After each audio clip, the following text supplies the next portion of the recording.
사람이 죄를 지으면 죄의 결과만 보게 돼요. 죄가 나에게 주는 그 끔찍한 결과에 대해서 눈을 뗄 수가 없는 거죠. 그러나 우리가 죄를 지었을 때 하나님께서 어떻게 반응하시는지에 대해서는 전혀 관심이 없어요. 죄를 짓는 사람에게는 가장 중요한 것이 바로 나 자신이에요. 내 삶의 주체가 나 자신이라는 이 사실을 강조하고 싶은 거죠. 그래서 사람은 나의 지혜와 능력을 자랑하고 싶은 거예요. 그러나 이런 죄인에게는 치명적인 약점이 있었으니 그것은 바로 나의 지혜와 능력으로 해결할 수 없는 일을 만났을 때 그때 좌절하게 된다는 거죠. 이 말은 내가 부정당했을 때 죄인은 고통당한다는 거예요. 그런데 우리가 사는 이 세상은요, 참 험난한 세상이에요. 망망한 바다 위에서 한 치 앞도 예측할 수 없는 그런 세상에서 우리가 살고 있는 거예요. 그랬을 때 우리와 같은 이 죄인들은 어떻게 살아야 되는 걸까요? 성경은 우리들에게 과학적이고 전문적인 이런 지식들을 우리에게 알려주지 않아요. 또 부자가 되는 이런 요령과 방법들을 가르쳐주지 않는 거죠.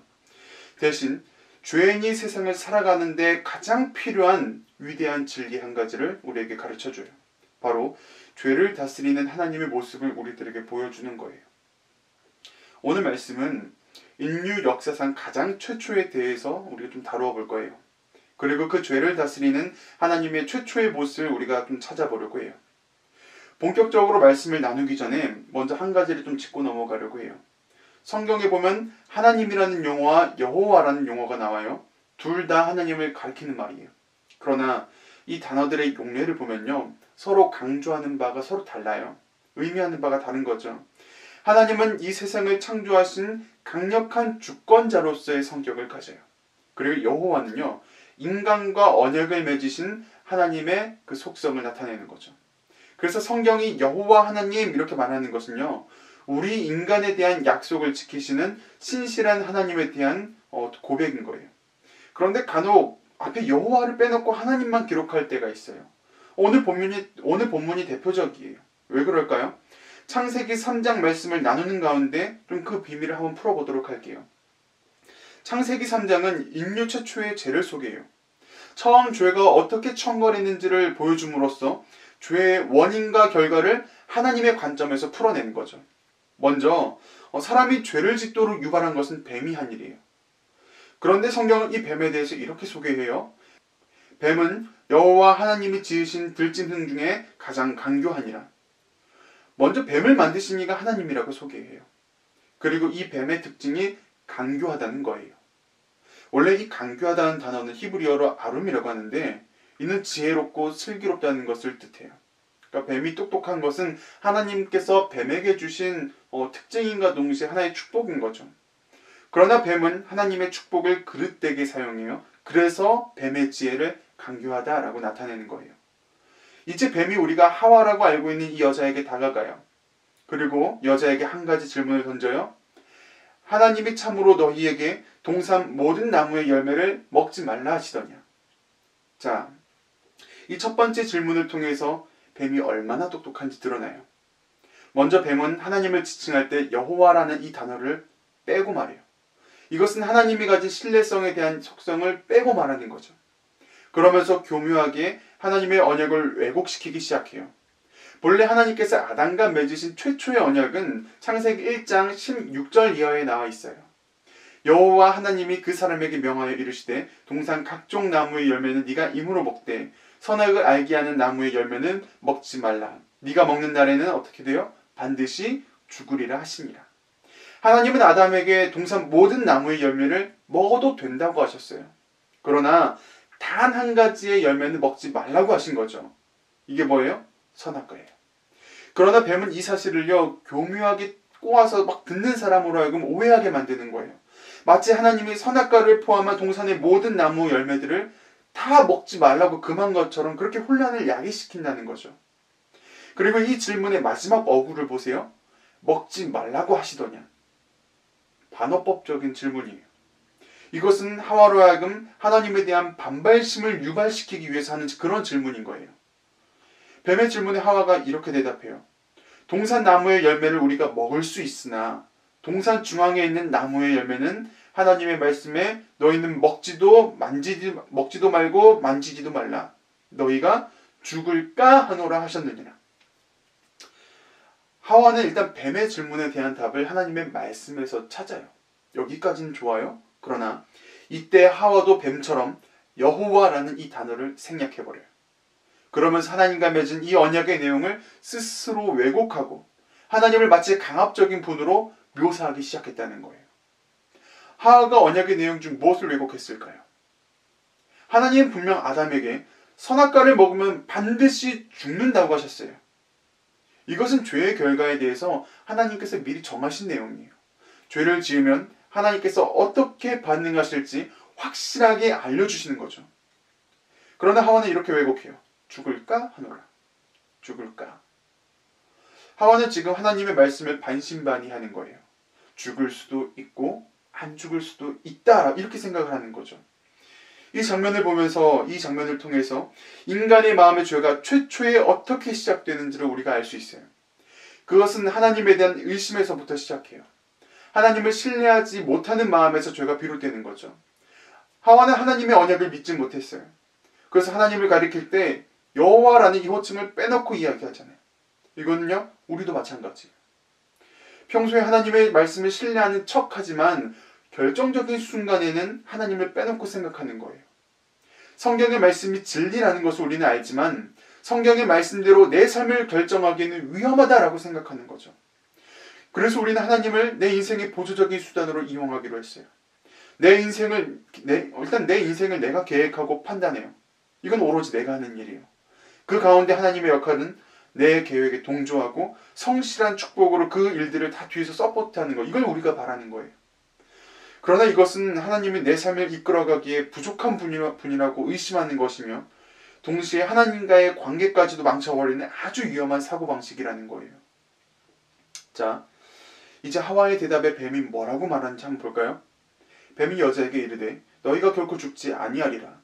너희가 그것을 먹는 날에는 너희 눈이 밝아져 하나님과 같이 되어 선악을 알 줄 하나님이 아심이라. 이것 좀 보세요. 정말 이런 뱀새끼라고 말하고 싶을 정도로 뱀이 아주 강교하게 말하잖아요. 하나님은 분명 죽는다라고 그렇게 하신 말씀을 뱀이 안 죽는다고 말해요. 그것도 아주 권위 있는 모습을 흉내내서 하와에게 말하는 거예요. 4절에 보면요, 뱀이 여자에게 이르되라는 말이 있어요.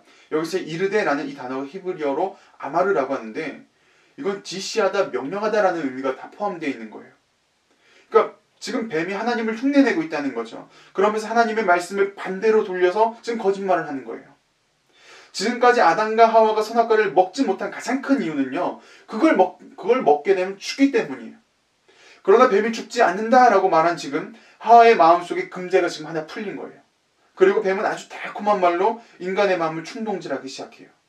선악과를 먹으면 두 가지 유익이 있다고 말하죠. 하나는요, 하나님과 같이 되는 것이고 또 다른 하나는 선악을 알게 되는 거예요. 자, 여기서 하나님같이 된다는 말은요, 곧 하나님의 권능을 강조한 말이에요.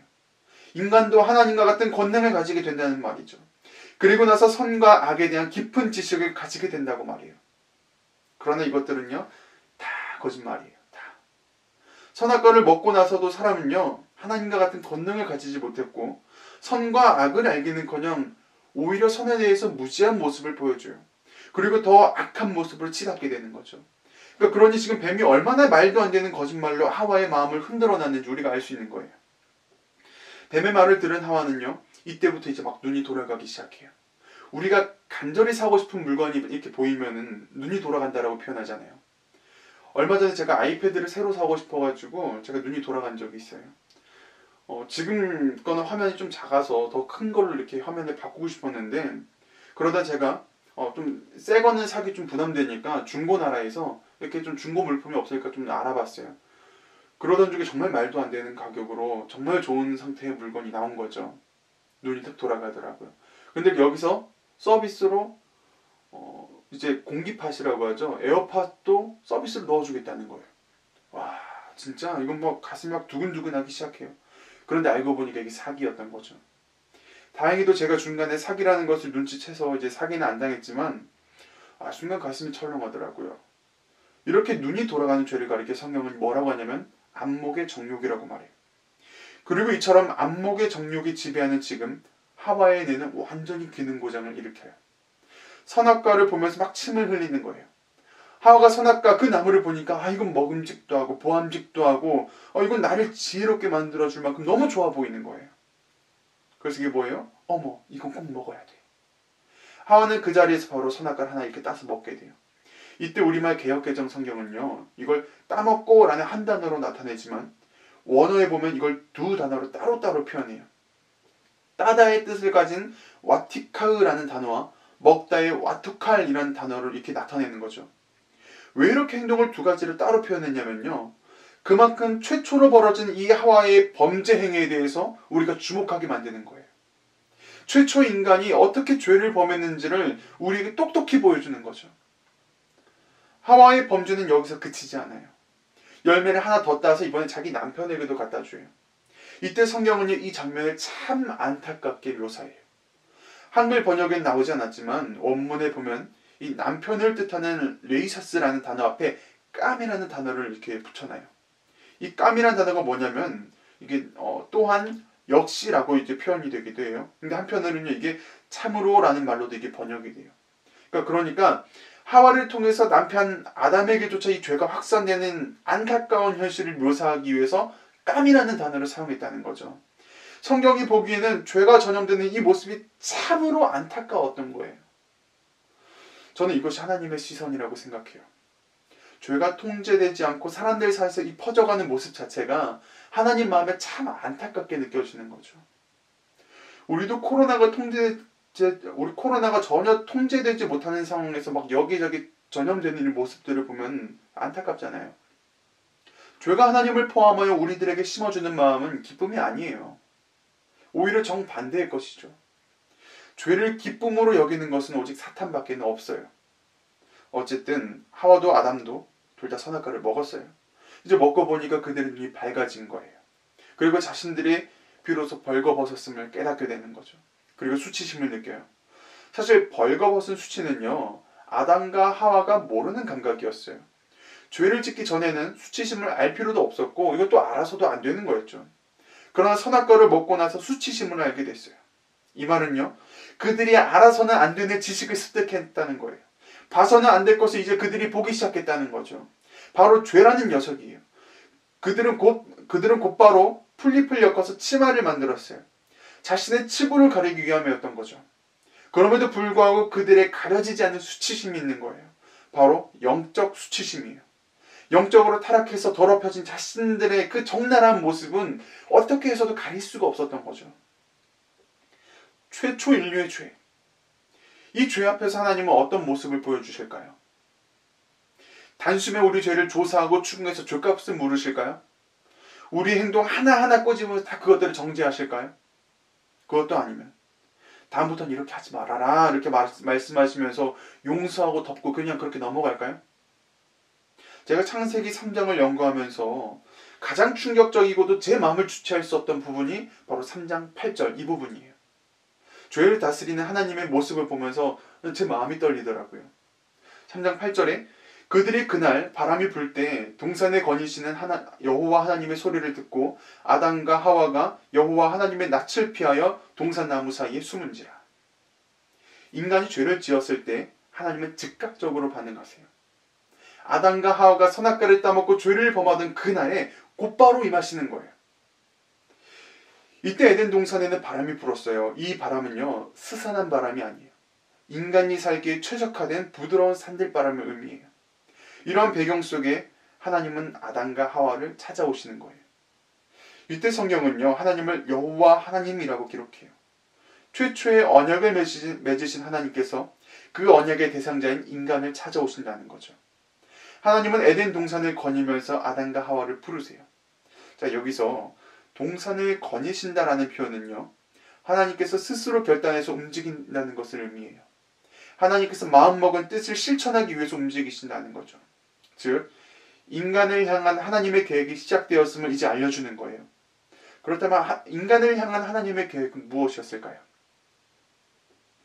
자, 어쨌든 하나님은 아담과 하와를 보기 위해서 에덴 동산에 오셨어요. 죄로 물들어 멸망으로 다름질하는 그들을 향해서 하나님 자신의 관심과 지극한 사랑을 표현하시는 거예요. 그리고 에덴 동산에 거니시는 그 하나님의 소리를 들으면서 아담과 하와는 나무 사이를 막 숨게 되는 거죠. 자, 이때 성경은 그들이 여호와 하나님의 낯을 피했다라고 기록해요. 히브리어에서 낯을 피한다는 말은요, 인격적으로 무시하고 강제적으로 관계를 끊는다라는 것을 의미해요. 여기서 하나님과 인간의 대조적인 모습이 나타나죠. 하나님은 인간을 보기 위해서 찾아오시고 인간은 하나님과의 관계를 끊기 위해서 하나님을 피하게 돼요. 자, 보세요. 이제 9절에서 하나님이 아담을 부르세요. 네가 어디 있느냐? 네가 어디 있느냐? 하나님은 왜 아담을 이렇게 부르셨을까요?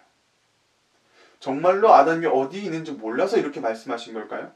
그건 아니겠죠. 하나님은 아담이 어디 숨었는지 이미 다 알고 계셨어요. 자, 그렇다면 하나님의 저 말씀 안에는 어떤 의미가 포함되어 있을까요? 하나님은 지금 아담에게 무엇을 요구하시는 걸까요? 분명 이날 아담에게는 참 문제가 많았어요. 선악과를 따먹은 것, 언약을 어긴 것, 거짓말한 것, 여러 가지 문제가 다 있었던 거죠. 자, 그러나 하나님은 다른 문제는 다 제쳐두고 네가 어디에 있느냐, 이 말씀을 하시는 거예요. 이 말씀을 통해서 아담의 가장 심각한 문제를 끄집어내시는 거죠.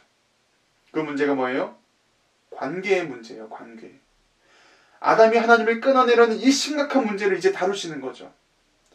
하나님은 아담이 죄를 지었어도 아담과의 관계를 끊어내고 싶지 않았어요. 하나님에게 아담은 여전히 자신을 닮은 아름다운 형상이었으며 비록 아담이 죄를 지었지만 그를 사랑하지 않을 이유가 없었던 거예요. 자, 하나님은 아담을 사랑했고 그와의 깊은 관계를 유지하고 싶으셨어요. 자, 그래서 지금 하나님은 아담과의 이 위태한 관계를 회복하기 위해 그를 찾아가서 부르시는 거예요. 우리는 이 모습을 통해서 하나님께서 아담을 얼마나 지극히 사랑했는지를 알 수 있어요. 하나님은 아담을 정말로 사랑하셨어요. 아담을 잃고 싶지 않으신 거예요. 하나님께서 이 세상을 만드신 것도, 에덴 동산에 아담을 주신 것도 그와 영원히 함께 살기 위해서 세상을 만드신 거란 말이죠. 하나님은 자신이 창조해낸 아담과 이 세상을요, 지키려고 하세요. 요한복음은 이 모습을 가리켜 이렇게 나타내요. 하나님이 세상을 이처럼 사랑하사 독생자를 주셨으니 이는 그를 믿는 자마다 멸망하지 않고 영생을 얻게 하려 하심이라. 하나님 지금 이 말씀으로 아담을 찾으시는 거예요. 이 말씀처럼, 이 말씀에 담긴 하나님 그 마음처럼. 선악과를 먹으면 반드시 죽으려는 그 언약대로 아담을 죽게 만드시는 것이 아니라 반대로 아담을 살리기 위해서 그를 부르셨단 말이에요. 그러니 아담이 자신의 잘못을 진심으로 뉘우치고 회개했다면 어땠을까요? 그를 용서해주지 않으셨을까요? 비록 하나님의 공의에 따라서 그 죄값을 좀 어느 정도 물으셨겠지만 그를 긍휼히 여기는 마음으로 그가 다시 살아날 은혜를 베푸시지 않았을까요? 오늘날 우리도 마찬가지예요. 하나님은 그동안 우리가 범죄할 때마다 얼마나 안타까운 마음으로 우리를 보셨을까요? 스스로 죽음의 문턱을 찾아 들어가는 그 모습을 얼마나 가슴 아파하셨을까요? 죄인의 마음으로 우리가 하나님과의 관계를 끊어내려고 할 때마다 하나님은 도대체 얼마나 힘드셨겠냐 이 말이에요. 하나님은 그때마다 우리를 찾아오셨어요. 우리가 죄를 범하는 그때 그 즉시 찾아오셔서 우리를 부르시는 거예요. 아담에게 네가 어디에 있느냐 말씀하신 것처럼 우리들에게도 동일하게 말씀하시는 거죠. 네가 어디에 있느냐. 하나님의 사랑을 저버리고 인격적으로 무시한 네가 어디에 있느냐. 하나님과 관계를 끊어내는 네가 어디에 있느냐. 그때마다 여러분 어떻게 대답하셨나요? 애써 그 부르심을 모른 척하고 하나님과 멀어지려고 했던 날들이 얼마나 많았던가요? 하나님은 우리의 죄를 다스리길 원하세요. 우리가 하나님으로부터 멀어지는 그 약한 죄를 다스리길 원하신다는 거예요. 그러니 여러분, 더 이상 우리가 하나님과 멀어지지 맙시다. 하나님의 부르심을 이제는 외면하지 맙시다.